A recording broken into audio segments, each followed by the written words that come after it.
पिछले भाग में आपने देखा कि मुखिया की बेटी कमलेश्वरी, जिसे प्यार से सभी कमला कहा करते थे, उसकी शादी एक बहुत बड़े घराने के लड़के कुलदीप से तय होती है।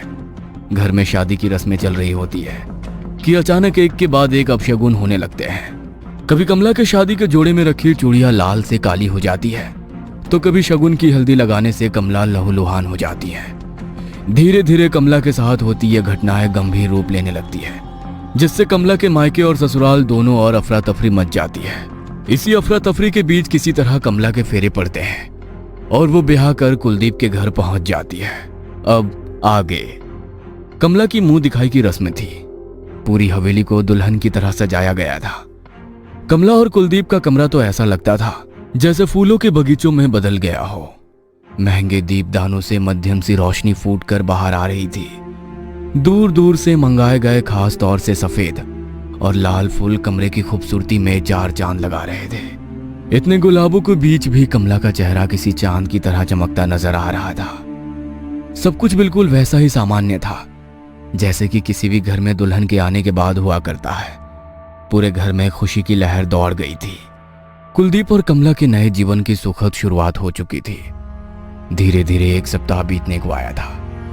कमला के हाव भाव व्यवहार एकदम सामान्य था।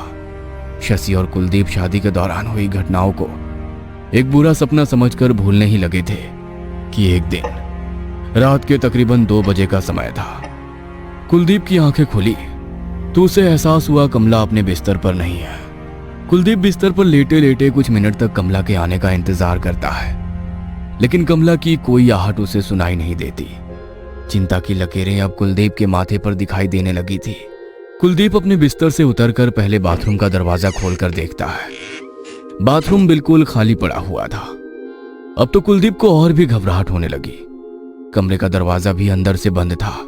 इसका मतलब कमला कमरे से बाहर नहीं गई थी।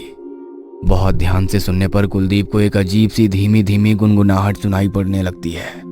कुलदीप धीमे कदमों से उस आवाज की ओर बढ़ता है और धड़ाम से कमरे से बालकनी तक जाने वाला दरवाजा खोल देता है।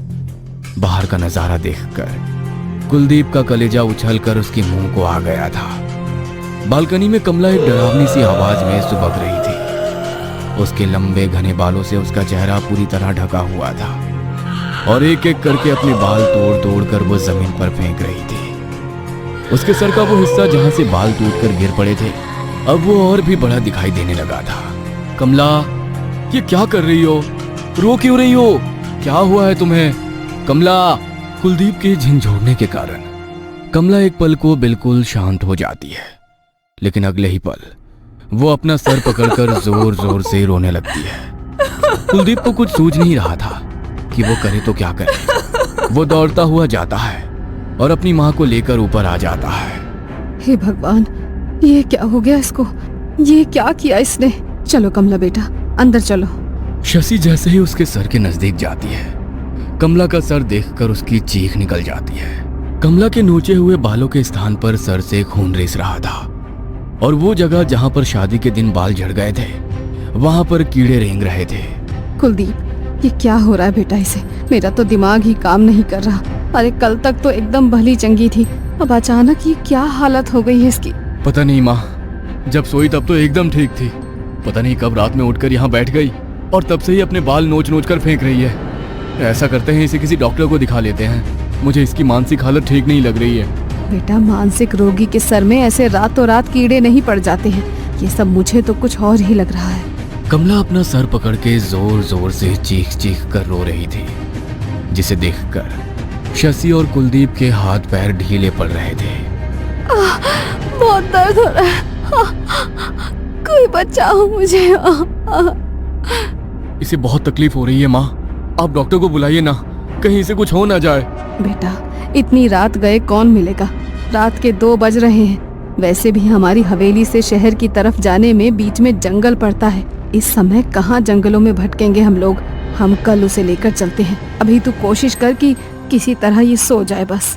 कमला उठकर फिर से कहीं चली ना जाए, इसलिए कुलदीप उसके पैरों के पास बैठा बस एकटक उसे ही निहार रहा था। कमला की आंखें नींद से बोझिल हो रही थी।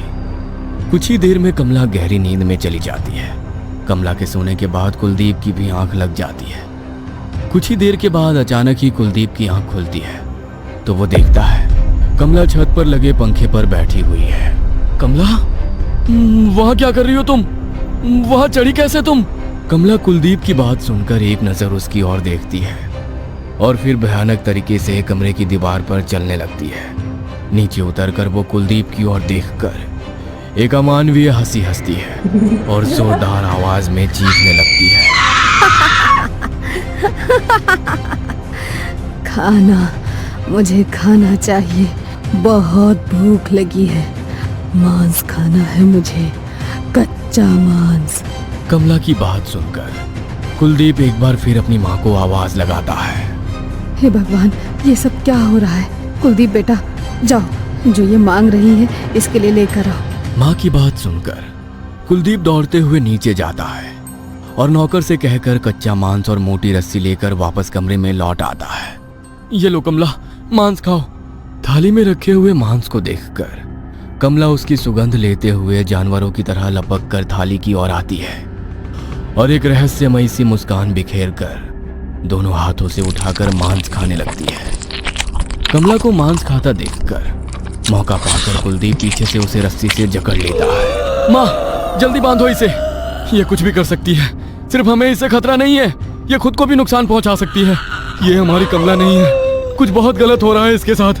कुलदीप और उसकी माँ शशि कमला को रस्सी से बांधकर लाकर पलंग पर लिटा देते हैं। अब जब तक हमारे घर का शुद्धिकरण नहीं हो जाता तब तक इसे यहीं बंधा रहने दो।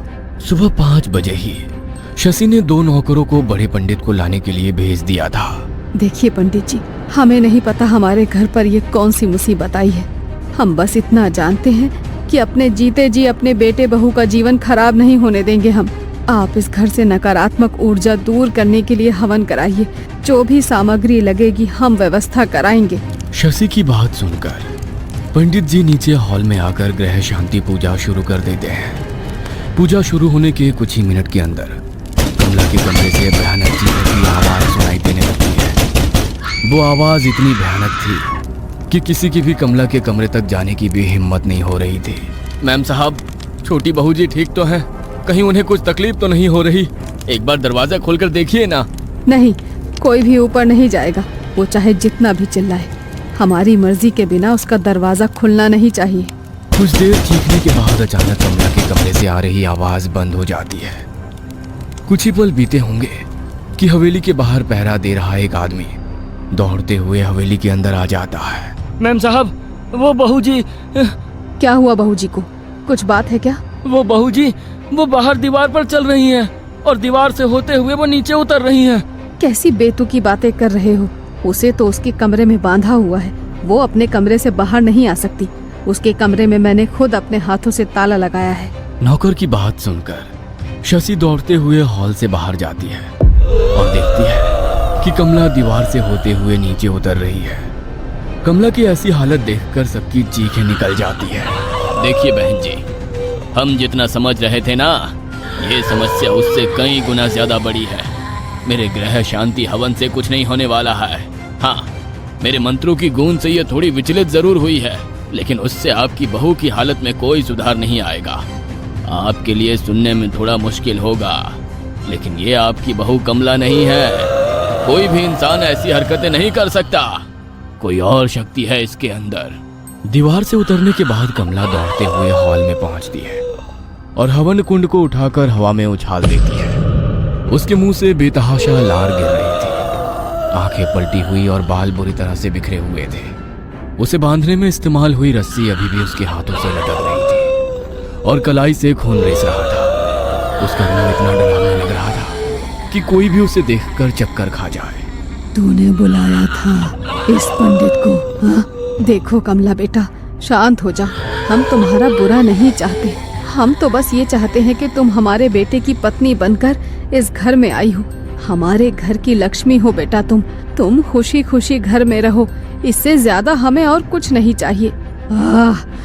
चुप कर बुढ़िया, चला जा पंडित, जा। कमला की भयानक आवाज सुनकर पंडित राम राम करता वहां से भाग खड़ा होता है। तभी कमला का शरीर ढीला पड़ने लगता है और वो जमीन में गिरकर बेहोश हो जाती है। माँ, क्या हो रहा है ये सब? मुझे तो अब बहुत डर लग रहा है। अगर ऐसा ही चलता रहा तो पता नहीं आगे क्या कुछ देखने को मिलेगा। घबराओ मत बेटा, अगर दुनिया में शैतान है तो भगवान भी है। मैं कल ही शमशान वाले बाबा को खबर कराती हूँ, अब वही हमारी समस्या का समाधान करेंगे। शशि, तुम कुलदीप के साथ घर पर ही रुको, मैं जाता हूँ और जाकर बाबा को सारी बात बताकर यहाँ लाने की कोशिश करता हूँ। अखिलेश जब शमशान घाट पहुंचा तो दोपहर के तकरीबन 2 बजे होंगे। बाबा अपनी कुटिया में नहीं थे। उसने देखा बाहर खुले जगह में अग्नि जल रही थी और बाबा आंखें बंद किए उसके सामने बैठे थे। इतनी गर्मी में जब धूप में खड़ा रह पाना भी संभव नहीं था, बाबा वहां अग्नि के सामने बैठे जाने कब से अपनी साधना में लीन थे। अखिलेश कुछ देर तक हाथ जोड़कर वहीं बैठा रहता है। इतनी गर्मी में खुले आसमान के नीचे बैठ पाना अखिलेश के लिए बहुत कठिन हो रहा था।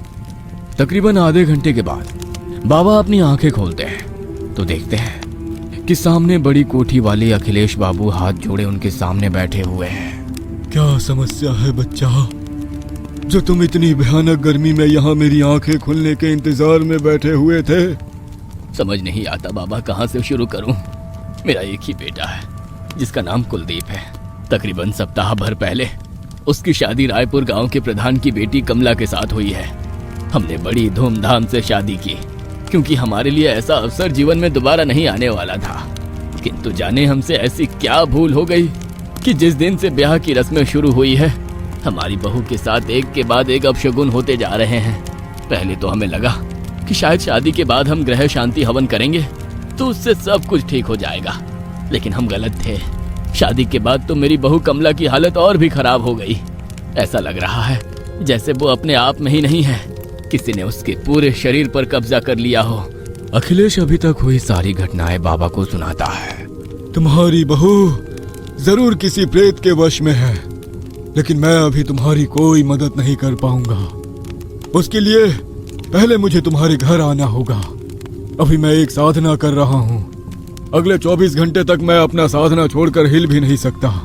हाँ, इतना वादा करता हूँ कि मेरी साधना खत्म होने के बाद मैं तुम्हारी समस्या को हल करने का प्रयास जरूर करूंगा। अभी तो मैं तुम्हारे साथ नहीं आ सकता, हाँ, लेकिन तुम्हारी इतनी मदद जरूर कर सकता हूँ। ये लो, ये अभिमंत्रित जल है। किसी भी दुष्ट आत्मा या शैतानी शक्ति के ऊपर इसकी एक बूंद भी पड़े तो वो तुम्हें नुकसान नहीं पहुंचा पाएगी। इसे अपने पास रखो। जब तक मैं तुम्हारे घर आकर सारी स्थिति को भाप नहीं लेता, तब तक ये जल ही तुम्हारी रक्षा करेगा। जाओ, कल्याण हो। अखिलेश बाबा का दिया हुआ जल लेकर वापस अपने घर की ओर लौट जाता है।